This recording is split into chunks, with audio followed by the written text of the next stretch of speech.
Hello दोस्तों, आज के वीडियो में हम लोग सार्वजनिक व्यय के वृद्धि के कारण के बारे में जानेंगे कि सार्वजनिक व्यय में वृद्धि के क्या-क्या कारण हैं। ठीक, चलिए अब हम लोग टॉपिक शुरू करते हैं। पहला है हमारा राज्य की क्रियाओं में वृद्धि। पहला पॉइंट है हमारा राज्य की क्रियाओं में वृद्धि। तो सरकार जो भी उपभोक्ता को यानी कि जनता को क्या करती है, कुछ निःशुल्क सेवाएं प्रदान करती है। निःशुल्क निःशुल्क क्या करती हैं, सेवा प्रदान करती हैं।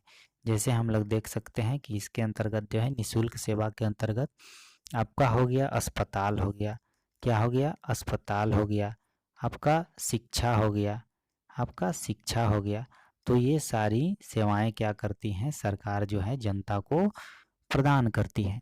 तो ये सारी सेवाएं जो है उपलब्ध कराती हैं। उनका क्षेत्र जो है आजकल काफ़ी बढ़ गया है, उनका क्षेत्र क्या हो गया है, काफ़ी बढ़ गया है, जिसके कारण सरकार को क्या है, ज़्यादा सार्वजनिक व्यय करना पड़ता है। तो सार्वजनिक व्यय में वृद्धि के जो है वृद्धि का एक कारण यह भी है, राज्य की क्रियाओं में वृद्धि। ठीक, सरकार जो है उपभोक्ता को निःशुल्क अथवा लागत से कम मूल्य पर जो सेवाएं उपलब्ध कराती हैं, उनका क्षेत्र क्या हो गया है, काफ़ी आजकल आज के वर्तमान समय में बढ़ गया है। नेक्स्ट है हमारा औद्योगिक विकास।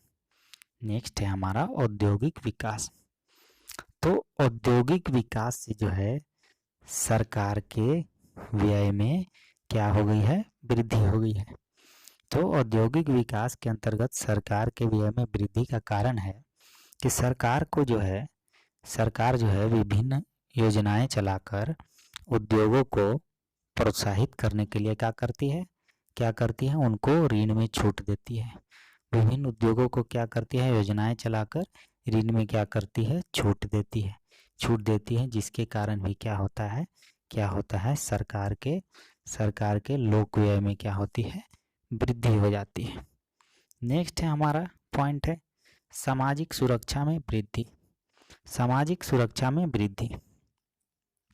तो वर्तमान सरकार में सरकार जो है अपने नागरिकों की सामाजिक सुरक्षा के लिए विभिन्न प्रकार की जो है पेंशन का प्रावधान करती है। जैसे आप देख सकते हैं कि वृद्धा पेंशन आपको हो गया आपका, और भी विभिन्न प्रकार के विधवा पेंशन होते हैं, वो देती है गवर्नमेंट। तो निःशुल्क शिक्षा देती है, दुर्घटना लाभ, चिकित्सा सुविधा आदि पर क्या करती है, भारी मात्रा में व्यय करती है, जिसके कारण क्या होती है, सार्वजनिक व्यय में वृद्धि हो जाती है। नेक्स्ट पॉइंट हम लोग देखते हैं। नेक्स्ट पॉइंट है हमारा कृषि विकास। तो सरकार जो है कृषकों को क्या करती है, कम ब्याज पर क्या करती है, ऋण देती है। और क्या करती है, सरकार के फसलों को क्या करती है, एमएसपी देती है, यानी मिनिमम सपोर्टिंग प्राइस देती है, जिसके कारण क्या होती है, सरकार के व्यय में यानी सार्वजनिक व्यय में क्या होती है, वृद्धि हो जाती है। देखिए डिटेल इसका हम लोग देखते हैं। सरकार किसानों को कम ब्याज पर ऋण प्रदान करती है और कृषिगत वस्तुओं का निर्धारित मूल्य पर क्या करती है, क्रय करना इत्यादि क्या करती है, सुविधा प्रदान करती है, जिससे क्या होता है, सार्वजनिक व्यय में क्या होती है, वृद्धि होती है। नेक्स्ट पॉइंट है हमारा नगरीकरण। तो नगरीकरण से क्या होता है कि नगरीकरण जब होता है में वृद्धि होती है, तो क्या होता है कि यातायात सेवाएं, ठीक, पुलिस व्यवस्था इत्यादि पर क्या होता है, पुलिस व्यवस्था हो गया, स्वास्थ्य हो गया इत्यादि पे क्या होता है, सरकार को भारी मात्रा में क्या करना पड़ता है, व्यय करना पड़ता है।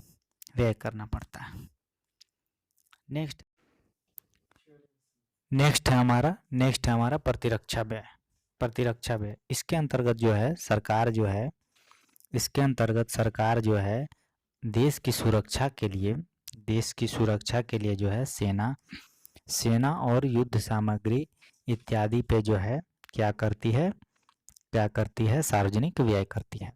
यानी कि प्रतिरक्षा व्यय के अंतर्गत जो है सरकार जो है सेना पे यानी सेना के रख रखाव पे भारी मात्रा में क्या करती है, धन व्यय करती है। नेक्स्ट है हमारा आर्थिक विकास। तो अल्प विकसित देश में भी सरकारी व्यय क्या कर रहे हैं, तेजी से बढ़ रहा है। ऐसे देश में अधिकतर देश अपने यहाँ क्या कर रहे हैं, तीव्र आर्थिक विकास के कार्यक्रम लागू कर रहे हैं, जिससे क्या हो रहा है, सार्वजनिक व्यय में वृद्धि हो रही है। नेक्स्ट है हमारा आर्थिक नियोजन। आर्थिक नियोजन के तहत जो है सरकार जो है बड़ी योजनाएं बनानी पड़ती है। आर्थिक नियोजन के लिए सरकार को क्या करनी पड़ती है, बड़ी बड़ी योजनाएं बनानी पड़ती हैं, जिनको पूरा करने के लिए सरकार को क्या होती है, काफ़ी मात्रा में धन का व्यय करना पड़ता है। यानी कि आर्थिक नियोजन के लिए सरकार को बड़ी बड़ी परियोजनाएं बनानी पड़ती हैं, जिनको पूरा करने के लिए काफ़ी मात्रा में धन की आवश्यकता पड़ती है। नेक्स्ट हमारा जनसंख्या वृद्धि। तो बढ़ी हुई जनसंख्या की सुविधाओं के लिए सरकार को क्या करना पड़ता है, काफ़ी मात्रा में व्यय करना पड़ता है। यानी कि जनसंख्या में वृद्धि होती है तो जनसंख्या के सुख सुविधाओं के लिए सरकार को, यानी जनसंख्या की सुविधा के लिए सरकार को क्या करना पड़ता है, भारी मात्रा में व्यय करना पड़ता है। नेक्स्ट है हमारा अन्य कारण, सार्वजनिक व्यय में वृद्धि के अन्य कारण। मूल्य स्तर में वृद्धि के फलस्वरूप क्या करना पड़ता है, सरकार को पहले से अधिक व्यय करना पड़ता है। यानी कि मूल्य स्तर में वृद्धि के फलस्वरूप सरकार को क्या करना पड़ता है, पहले की अपेक्षा अधिक व्यय करना पड़ता है। राष्ट्रीय आय एवं जीवन स्तर में वृद्धि। नेक्स्ट पॉइंट है हमारा राष्ट्रीय आय एवं जीवन स्तर में वृद्धि। तो क्या होता है कि राष्ट्रीय आय में वृद्धि के फलस्वरूप क्या होता है, लोगों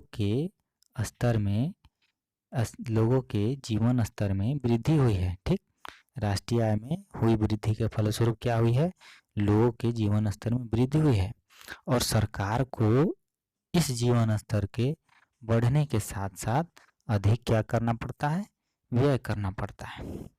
नेक्स्ट है हमारा प्रजातंत्र का भार। तो विश्व के अनेक देश में क्या है, प्रजातांत्रिक सरकार है।